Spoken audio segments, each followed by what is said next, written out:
Good morning guys. May mensahe si Linyo kanina. Sa lahat po ng makapanood sa atin, gusto kong ma-aware kayo. Ang mga bata natin ngayon, kung nababad man po sa cellphone, ang cellphone mga idol, isa po yan sa panalo ng Diablo. Alam po niyo mga bata, 8 years old, wala na, magaling nang gumamit ng cellphone.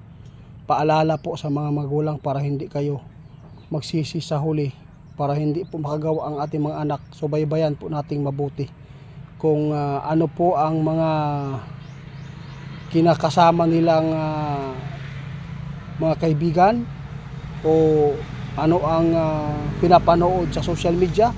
Kailangan po natin mga idol madala sa simbahan ang mga bata. Kung sakali man may mga tukso, hindi po nila makalimutan yung mga turo sa simbahan natin. Talagang ito ang nakita ng ating kaibigan mga idol, sobrang sama.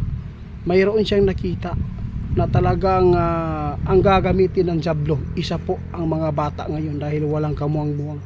Kung ang mga anak mo pinapabayaan mo sa paggamit ng mga gadget, sigurado, lalo na pag hindi mo sinubaybayan kung ano po ang pinapanood, baka mga bastos, kaya makagagawa na ng mga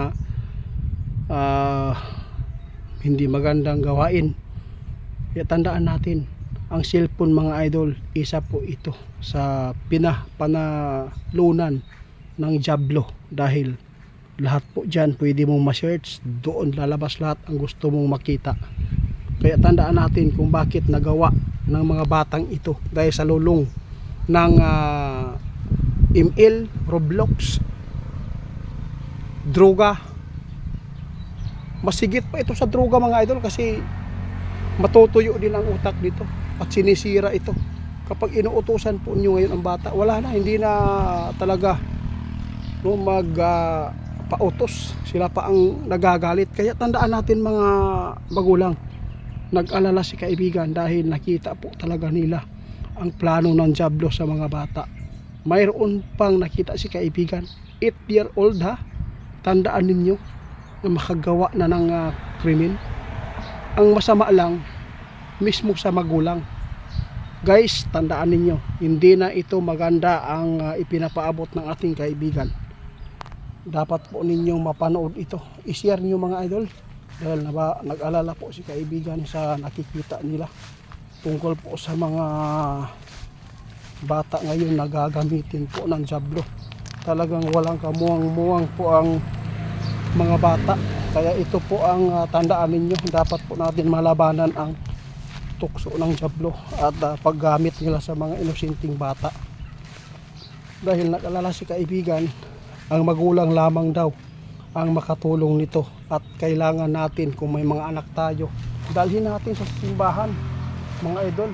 Ipaharinig natin po sa kanila ang mga nababasa sa Biblia, kasi may mga pastor dyan, no? Mga ministro, at least mapakinggan po nila kung ano po ang bawal na gagawin mga idol. Kung hindi mo maturuan ng maayos ang anak mo, kung wala ka sa tabi nila, delikado. Madali silang matatalo sa Diablo, madali silang matukso. Kung ang mga bata niyo mga idol busog sa pangaral sa Diyos, kahit hindi ka na mag-alala, kahit saan sila pumupunta, alam na po nila ang tama, dahil mayroon na pong panglaban po sa kanilang sarili kung ano po ang mga tukso, kung ano po ang masama na gawain. Mga idol, wag po natin hayaan na manaig ang Diablo ngayon, dahil kasi klase na ang mga nagaganap po dito sa mundo. Kaya maraming salamat sa mga suportan nyo mga idol. Sa mga nagtatanong, ang cellphone malaking tulong, pero kung hindi natin masubaybayan ang mga bata, magugulat ka na lang sa school mga idol. Nakagawa na pala ang anak mo ng karumal-dumal na mga ginagawa dahil ikaw mismo magulang pinabayaan mo at hindi mo tinuruan ng maayos. Kaya sa paggawa nila ng kasalanan, labag sa batas, doon ka na nasasaktan. Mga idol, hindi pa huli. Nag-alala lang po si kaibigan sa kaligtasan sa mga bata. dahil yun na po ang nakita ng ating kaibigan na ito ang gagamitin ng dyablo. Dahil ang mga bata ngayon nakakagawa na ng mga krimen tulad po sa Tacloban mga idol. Isa po, dalawa po ang posibleng nangyari doon sa mga dalawang bata nakakuha ng shooting, no?